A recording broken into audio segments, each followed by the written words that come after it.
Hi folks, and welcome to another episode of Careers and Coffee. I'm really excited to be welcoming on John Yarham this afternoon. So John is the interim CEO of the Careers and Enterprise Company, an organisation I work very closely with. I know about all of the brilliant work that they've already been doing and during COVID-19. So we're going to bring John on to talk a little bit more about his role, his career, and his work at the Careers and Enterprise Company. John, how are you doing? Very well, thank you. Good to be on. Thanks for the invite. No, it's great to welcome you on. But I mean, first question: have you got coffee or beverage to hand? Yeah. Oh, we're on the ball. That's what we like on Careers and Coffee. Sorted. So, why don't you tell us a little bit more about what your role is at the Careers Enterprise Company and what the Careers Enterprise Company does? Yeah. So, as you said, Jordan, I'm the interim chief exec. That's because Claudia Harris, who is our chief exec, left on maternity leave back in October, and I was deputy, so took over at that point.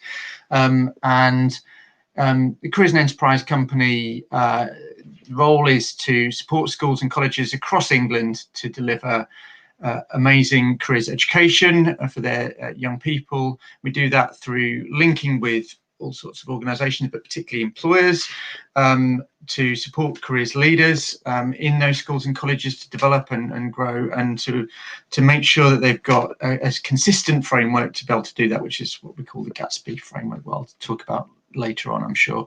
But my role in leading that organisation is heavily involved in linking with schools and colleges across the country, but also particularly government, to make sure we've got the we are aligned with what the government want to achieve, and we make sure we hit the right sort of measures and the targets to really achieve what we've set out to do.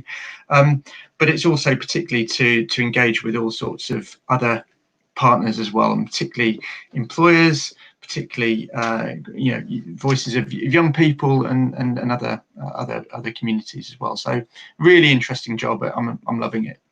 So it's fair to say you're quite a busy chap then, on the best of days, let alone during a pandemic. It's been such a different job. So I came into the role in October, and the first 5 months of that just feels like a very different job to the one that I'm now doing, which is a lot more day to day. I'll be honest, it has been a lot more day to day and reactive.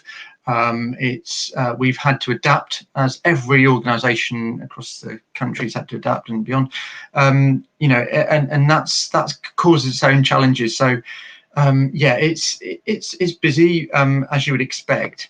But I think what's been amazing is to sort of see some of the things that we started talking about when the pandemic broke now starting to really happen and come to fruition. And ultimately, that's about making sure that we're still able to support young people when schools and colleges are shut, or have been shut. And that's been a real challenge for us, because a lot of our work has been focused on schools and colleges as the point of delivery. Yeah, and you also mentioned there, so you went from deputy to CEO. Yeah, I mean, and that's a massive transition. I mean, and a lot of young people will be going through a transition in terms of their next pathway. How did you prepare for that? What's your advice to those young people who are sort of preparing for their own transition into a new sort of role and pathway? Yeah, and I think the reality is nothing can prepare you quite as much. Just as getting stuck in. So whilst I thought about what it might be like and plan for it, which is the main advice you have to give, is to sort of start to plan, is to do some research, is to put yourself in the shoes of the person you're going to in my case be replacing, or imagine what that's like for a young person. Ultimately it doesn't really hit until you're kind of in that hot seat. So that there is a reality of it.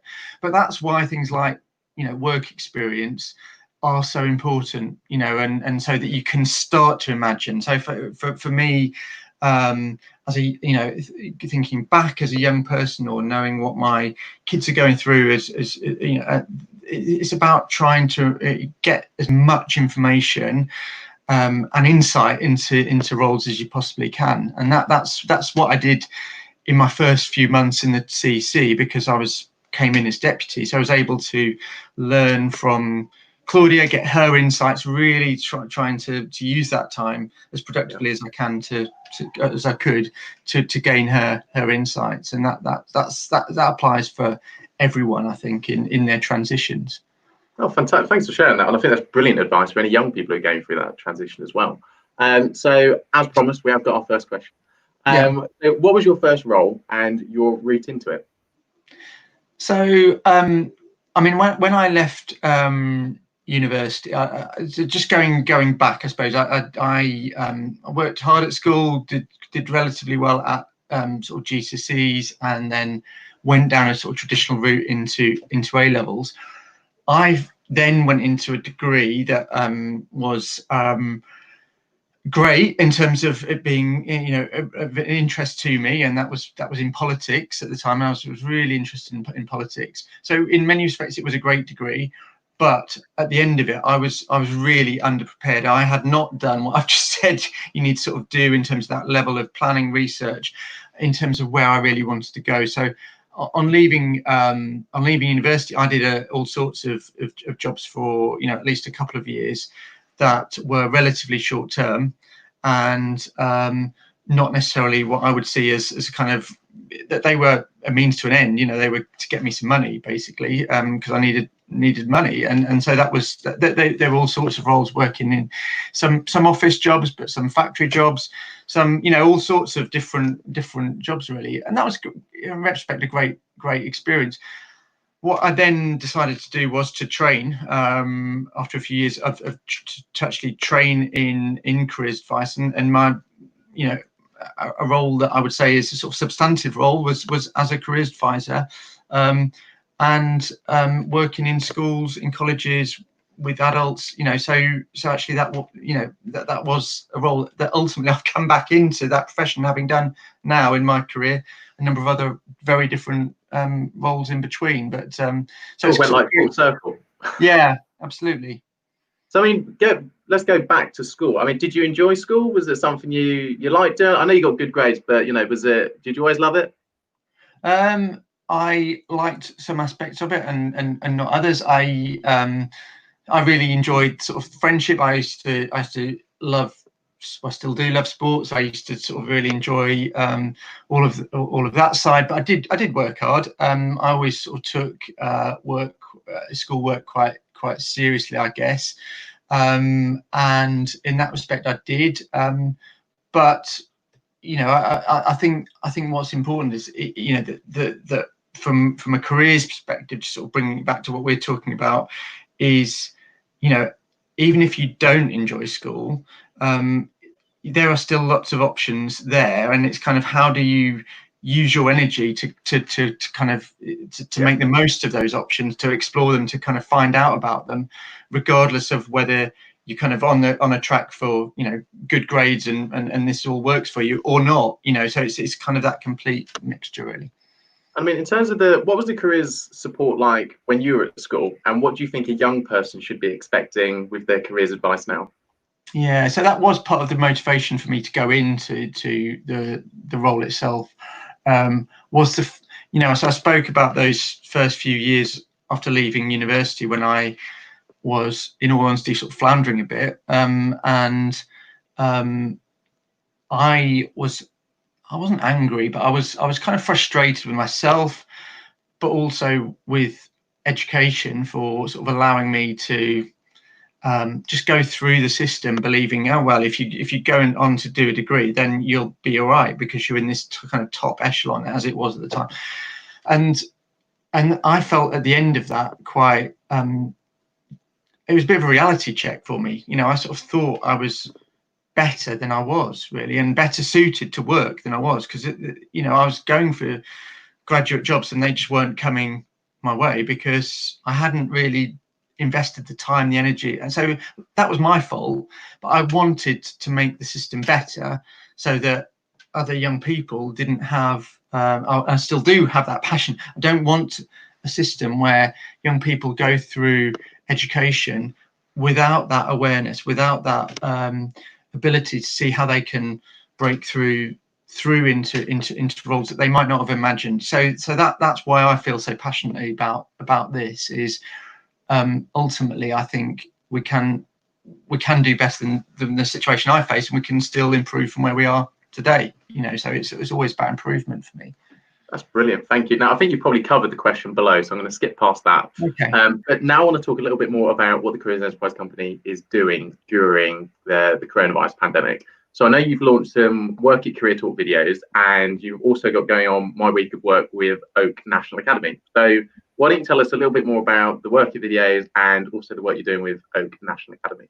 Yeah. So I mentioned at the sort of start, Jordan, about the challenge for has been that we work very closely with schools and colleges. They deliver lots of the the inspirational activity through their own means to their students, to their pupils. And in a situation where schools and colleges are shut, we've obviously had to adapt to that changing situation. We know that careers leaders are still active in schools and colleges, and we want to provide them with a means to be able to do that, and Work It as a series of short films directly showcasing sort of stories of young people that have recently entered employment in particular, came from those careers leaders themselves, saying these are some of the gaps in the materials that we want to be able to still offer to our students, but can't do it. So yeah, you're showing one of those films now from Callum from Aviva in Norwich, and he is a sort of example of that. Relatively young guy talking about his journey through from school, where he didn't enjoy that particularly, didn't work for him, but into a really good role in a great company.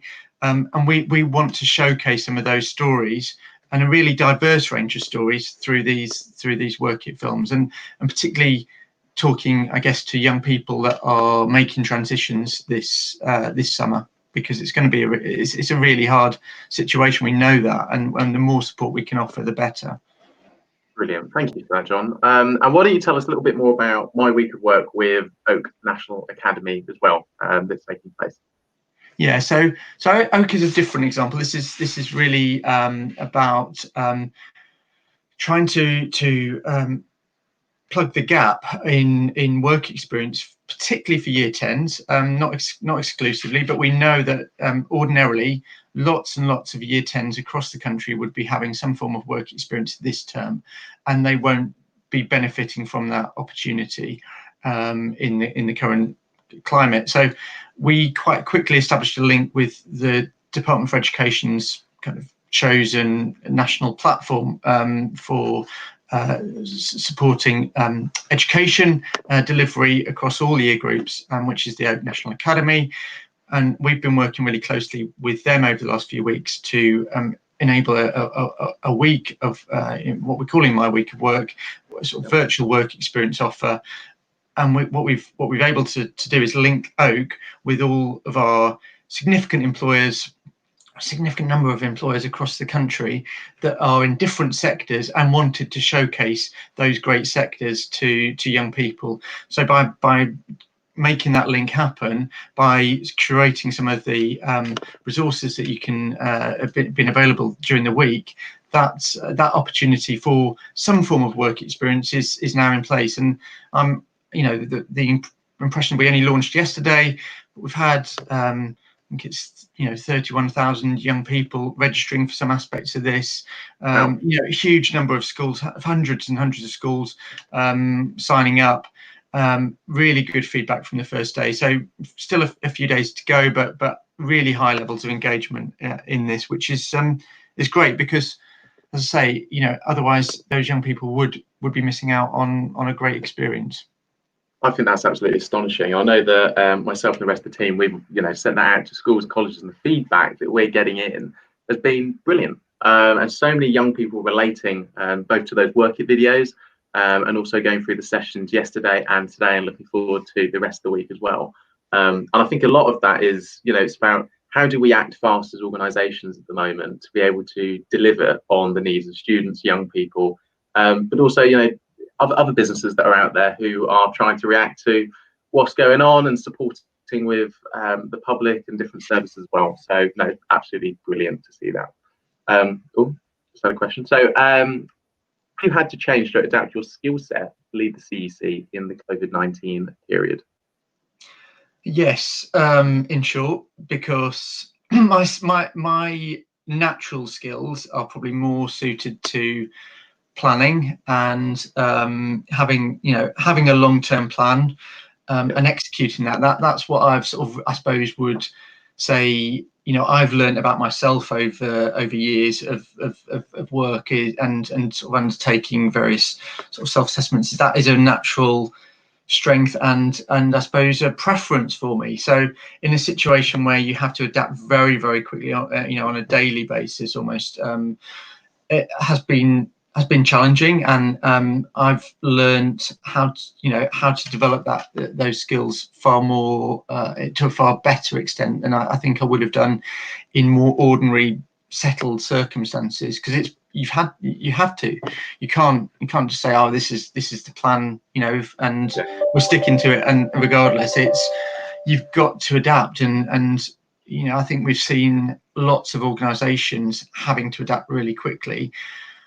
Where we're now at is sort of, I think, thinking ahead is how does that plan start to re-emerge, and what changes, what's the same as the original plan, what changes with it, and what's new, and those are sort of the different aspects I think I'm starting to think about, and as an organisation we're starting to think about as well. Awesome, thank you for that. I'll come on to that question in a bit, but I mean, no doubt you'll have a fair amount of young people working with you at the Careers Enterprise Company, and I know through my work I've met many of the apprentices that are working at the CEC as well.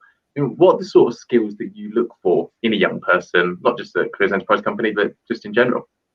Yeah, so I think the first sort of attribute is actually a desire to do a good job. Actually wanting, and that if you have that, I firmly believe if you've got that desire to want to develop, to want to take on board feedback and to adapt in the way that I'm sort of talking about my current challenge, I think that is critical to success in your working lives and perhaps more generally as well. But that to me is really important. The desire to build relationships and to communicate, effectively with your colleagues, I think is really important. Again, taking that back to my own role, it's no good me having sort of great ideas that are in my head if I don't get the buy-in from the team around me and from other colleagues, then it won't happen. So being able to share those,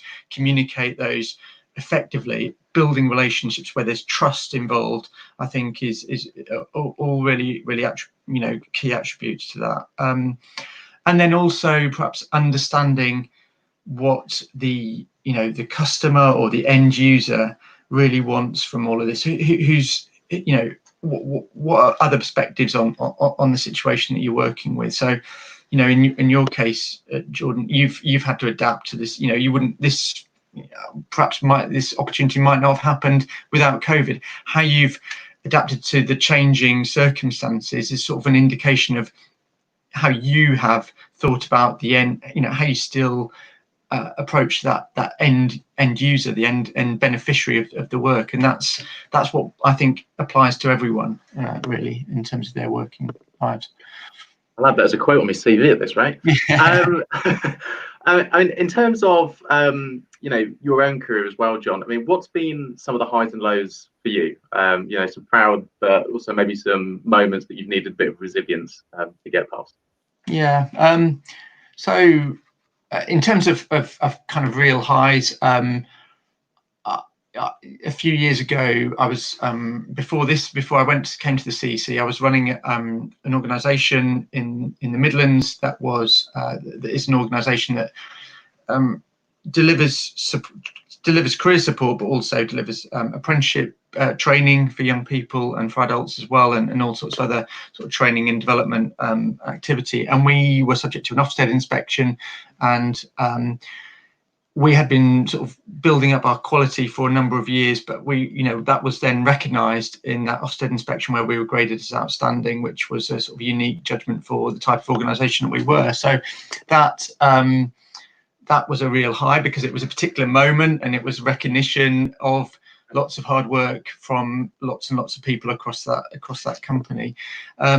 So that was a high. I think another one I would sort of highlight would be when I was previously Director of Economic Development at Nottingham City Council, and we had negotiated a deal with central government to gain some particular funding and particular sort of powers to be able to launch a whole range of support for businesses in the area, and I knew that was going to make a real difference to lots of people's lives and to the sort of business community in Nottingham, where I live. So that was another high. I think in terms of challenging moments, I have unfortunately been involved in situations where I've been we've had to go through redundancy processes, or people, and that not many people would go into a job to kind of want to have that kind of negative impact, and that's been a challenging situation a number of times. I think if you don't face those kind of situations where you're in a you're really questioning whether it's the right thing to do, then you shouldn't be doing it in the first place. You have to really invest in that, and they are challenging situations. Yeah, no, thank you for sharing that. Now I'm going to go a bit Paxman-esque with the next question. Okay. So a recent study has shown 1 in 2 students reporting that the pandemic has negatively impacted their motivations to study and do well. How do you see the Careers and Enterprise Company addressing this issue? So we, I think firstly it's a really good question, and what I'm really mindful of is I've spoken about the routes that we've taken so far through the Oak National Academy and through a series of films that still rely on students actually engaging, via the internet, and what we also know is that isn't the case across the board. So while some of the numbers that I'm quoting are sort of great, because we know that with lots and lots of engagement taking place, we do also know that there's lots of young people that just this situation isn't working for. They need the structure of school, and I think where I so in addition to what I've outlined, what we're still doing is coming back to a situation where we are supporting careers leaders in schools and colleges through people, through the networks that we've got, through local areas, so that having those careers leaders still maintaining contact with students is really important to help to try to overcome the issue that's there. I think we've also got a series of there's lots of work that we are starting to build up for now in terms of the transition arrangements this summer, and the exam results and the options that young people are facing, and again how we can support careers leaders and local enterprise partnerships across the country to support those young people in their local areas, I think is absolutely critical, and that's we're going to be sort of doing increasing the amount of work in terms of that area. I think the films that the work films are meant to be motivational. They are meant to talk to young people with relatable stories. This isn't about kind of boring old people like me. It's about relatable young people that have recently entered the world of work, talking about their journeys, and that is specifically designed to help increase the motivation in the way that I think has been outlined in the question. Brilliant, thank you. I mean, in terms of careers education and what's going on in schools at the moment, do you think we're at a stage now where it's good enough, or do you think we need to be doing more? I always think we can do more.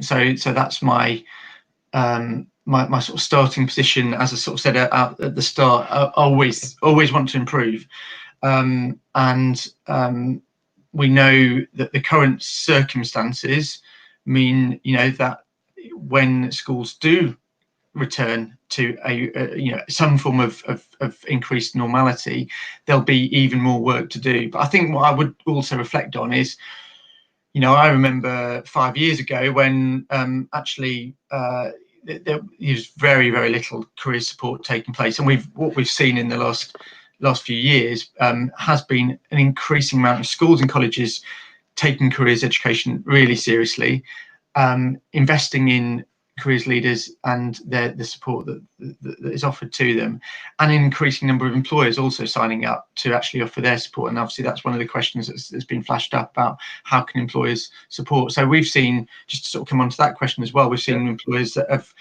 have gone for this sort of a given hour route where they might be smaller enterprises and only able to offer sporadic insight into the world of work in their locations, and that's fine. And so that kind of continuing.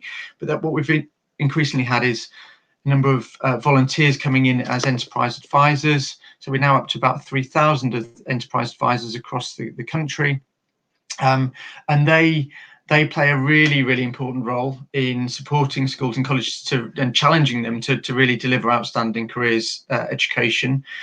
And then we've got what we call our cornerstone employers, we've got now around 230 of those, which are significant employers in local areas that are really acting in a strategic way to make sure that other employers are also engaged. So that all of that, the increase in the level of employer engagement has been significant, and that gives me a real hope that we can continue to make the improvements moving forward. We know that employers, even though that many are in really challenging situations at the moment as a result of COVID, are still incredibly keen to continue the support. And that's what we've seen this week through the link with Oak, where it's been employers that have been providing lots of the content. Yeah, and I mean, just to add on to that as well, through I know across New Anglia, Norfolk and Suffolk, the amount of support we have seen from employers has been astonishing. Just previously the work they were doing is brilliant, but even now to be able to say we've got a lot going on, understandably, but we are still willing to commit. Yes, it's scaled back, but we're still willing to commit to do this, whether it be online CV workshops or coming on to Careers and Coffee.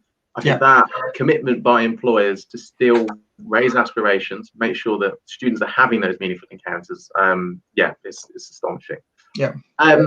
Just next question. So what advice would you give to schools and colleges to increase parental engagement? No doubt around careers advice, not just generally. Yeah, and I think it's a great question. I think, again, it's something that we can do more to support. It is really, really important. We know that parental support is a key factor in career decision making. I think where we see really great practice across the country is in sort of the integration of careers into other parental engagement strategies that schools and colleges have. So the strong featuring careers strongly in parents' evenings, in communications that go out from schools. I mean, really interesting. I think it's something that parents generally can engage in because in many cases they have had careers or they've got an insight into careers themselves. So it's something that you're not talking about a specialist subject here that they have no interest in. It's something that they have an insight into, but it's equally important to perhaps challenge some of the stereotypes that parents might have that they take from their own experience, however long ago it was that they left school. So what we know is that the world of work is changing so quickly. It has changed so quickly already and in recent years because of particularly digital development, but what we know, COVID's going to change that again even more rapidly. So the idea of bringing parents on board with those changes, I think, is really important. I have seen projects working really successfully in sort of local areas where you've got family learning, where you've got parents and young people working together in local areas. And involving careers in that type of structure is also, I think, a great idea. So there's lots of good practice out there. I think we need to showcase some of that best practice in stronger ways, really. Excellent, thank you. And we just got another question in. So, What feedback are you receiving from employers and government, etc., on apprenticeships, or rather lack of at this moment in time? So yeah, clearly all of the statistics at the moment coming out from national sources show a really worrying situation for some existing apprentices in terms of the situation they're in with their employers.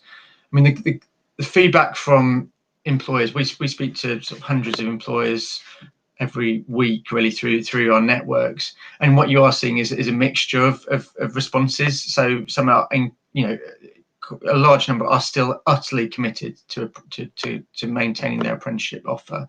Some are delaying that in terms of the summer, so that I think I have to be honest in saying that is the feedback that is being received. But in terms of the messaging from government, I mean, we had a statement from the Prime Minister only last week, sort of talking about an apprenticeship guarantee almost, and I think what we've established over recent years is a greater level of awareness of the apprenticeship route. I mean, that certainly is one that I'm really keen my daughters kind of progress with. We have. So I think the commitment is there from government to make apprenticeships work, and I think it's about enabling young people to see the opportunities. Clearly, we've got to get through the current situation, see how many of those opportunities really materialise, but make sure that it's not young people that young people can see what's out there. That's absolutely critical. Thank you. And one last question, because I say we've already overrun. I mean, for all those students, which it's already a very challenging time when you're about to embark on your pathway, even more so during a global pandemic. What's your advice to them who are about to sort of embark on the world of work or further or indeed higher education? What's your message to them? Yeah, so I think there are several things, in terms of really spending time and to take the time to look at the options, to research. There is so much information that is available out there. Try to talk to different people about it if you can, so that it's not just a sort of you're not just hearing a very, very select group of people that are influencing you. So the broader range of people that you can talk to about careers, the better. Talk to the careers leader at your school will be able to put you in touch with all sorts of people, including guidance, careers advisor, or the employers that are supporting the school. So there's a range of people that should be available for you to talk to. So investing that time, and then as you make the decisions, really going into that in the way that I sort of described, having a commitment to really making it work, working hard, building relationships, learning from others. All of those kind of attributes I sort of spoke about earlier on, I think are really, really important to sort of take forward as you take those steps into whatever it is you move into. They're kind of key things that I would highlight. That's excellent advice. Thank you so much. And I'm going to bring it to a close on that very positive note. So, John, thank you so much for your time today. Brilliant speaker, talking about all the brilliant work you're doing at CEC. So yeah, thanks for your time, and looking forward to seeing you in person soon. Great, and you. Thanks, Jordan. Bye. So folks, that was John Yarham, interim CEO of the Careers and Enterprise Company, talking about all of the fantastic work that they're doing. So everything from their work at videos to the brilliant work they're doing with Oak National Academy this week. And John also sharing his own experience around his career, skills that young people need as well. So big thanks to John and the Careers and Enterprise Company this week. On Thursday, we have on Tom Hunt, who is the MP for Ipswich and is on the Education Select Committee. So I'll be talking to Tom about his vision for Ipswich and what he wants to see young people doing in Ipswich as well, and also his role on the Education Select Committee. So tune in on Thursday, 12:30 to see that. You can see all the details below about maybe if you want to become an enterprise advisor or see all of the different details that the Careers and Enterprise Company are doing. All of those are in the description below. Plus, you can also stalk John on LinkedIn and see what he does. So yeah, Thursday, 12:30, be sure to tune in to see Tom Hunt, MP for Ipswich. Thanks.